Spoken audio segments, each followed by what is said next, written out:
jump in and get through our introduction, and people will chime in as we go. So, welcome to Food Truck Training Book Club discussion. This is Food Truck 201, Get Off the Truck. I am your host, Lauren Bell.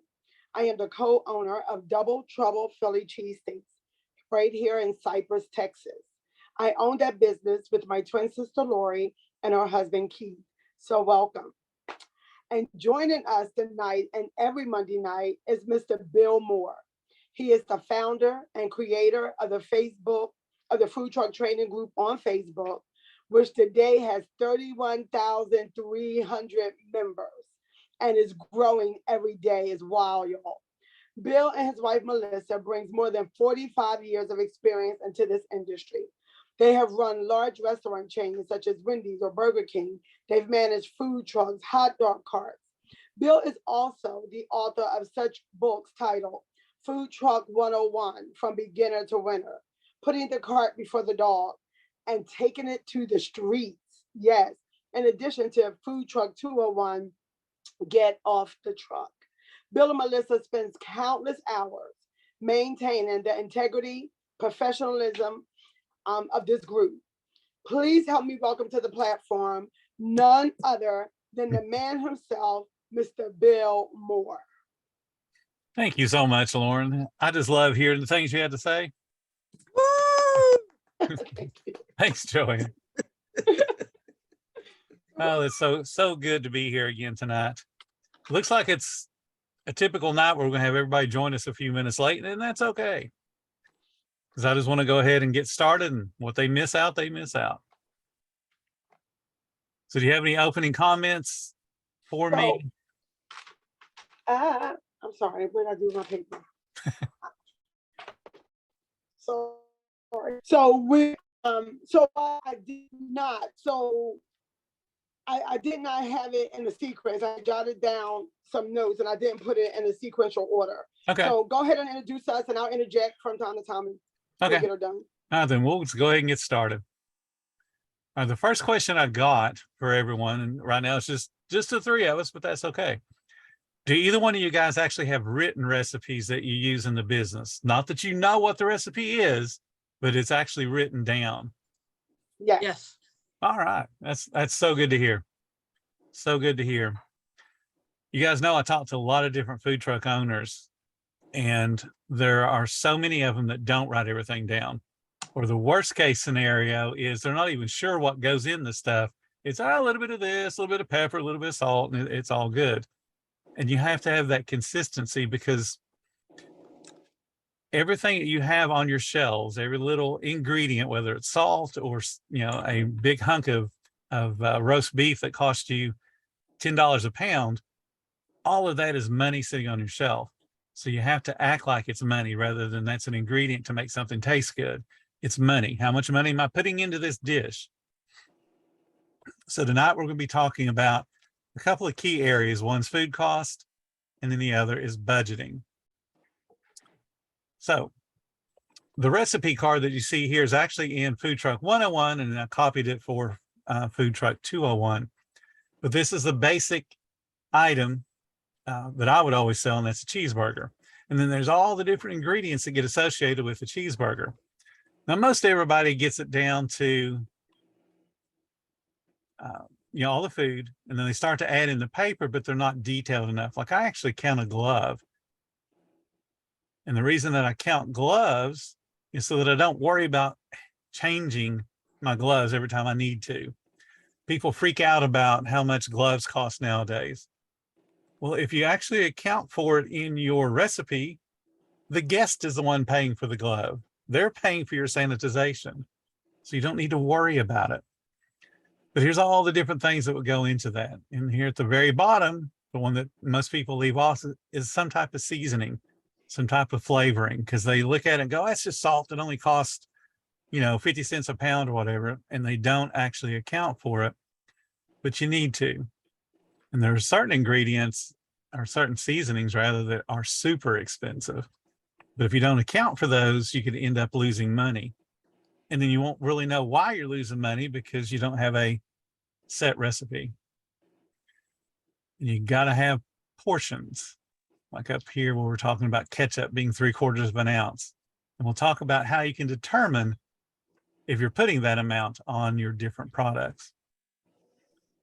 So once you have a recipe and you have it all priced out, you know exactly how much each plate costs you or each sandwich costs you, you need to have job aids, not only for yourself, but if you go to train other people.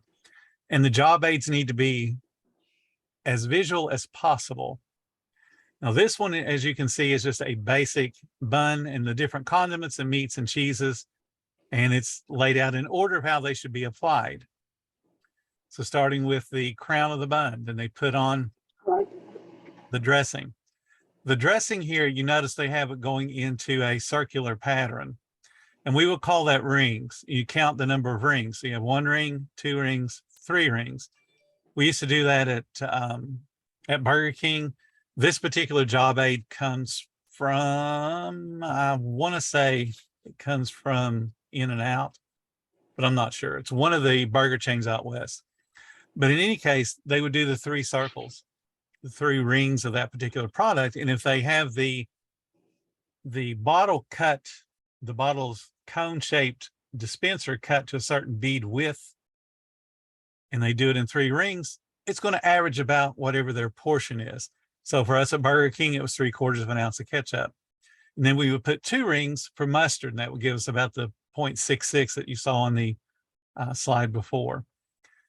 So in this case, you go to the crown, put the sauce on it, then you put the jalapenos. Now you notice here there's a total of 7. Their specification called between 5 and 7. The reason there was a span is to account for these big ones, because you pull up a handful and it's all these big ones, and you might be able to get rid of a couple of these smaller ones, but still have the goal of a bit of jalapeno in every single bite. We're not making a pizza. Pizzas tend to have different flavors each bite that you take. We're making a sandwich, so every bite should be identical. We don't want to have all the jalapenos piled up in the middle and somebody's able to take a bite and get nothing but meat and cheese. That's not what you want.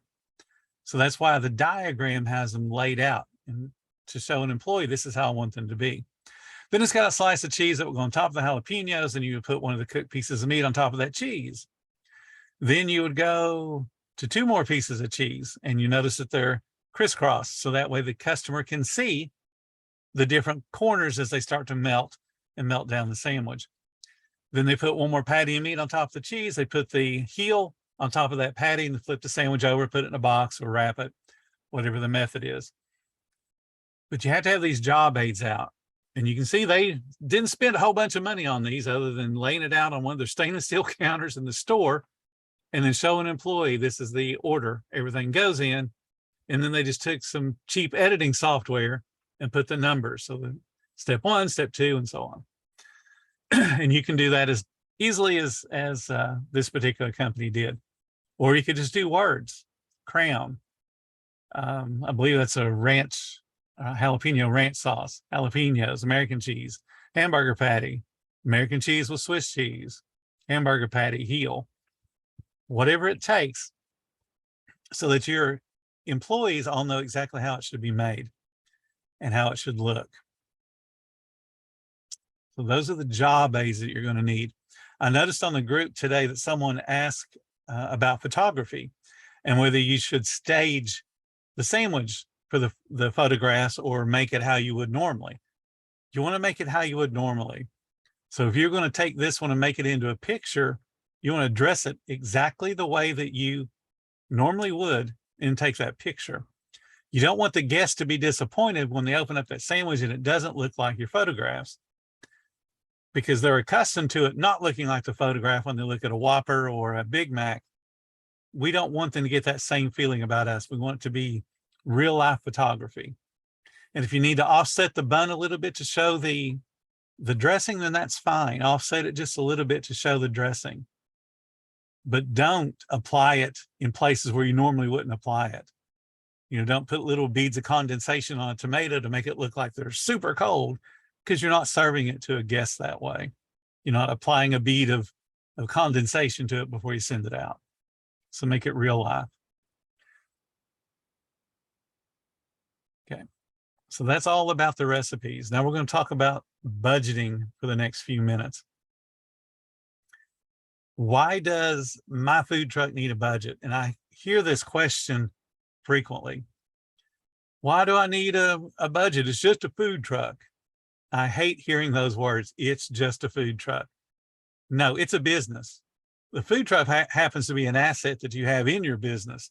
The hot dog cart that you have, Joanne, that's not your business. That is an asset that your business owns.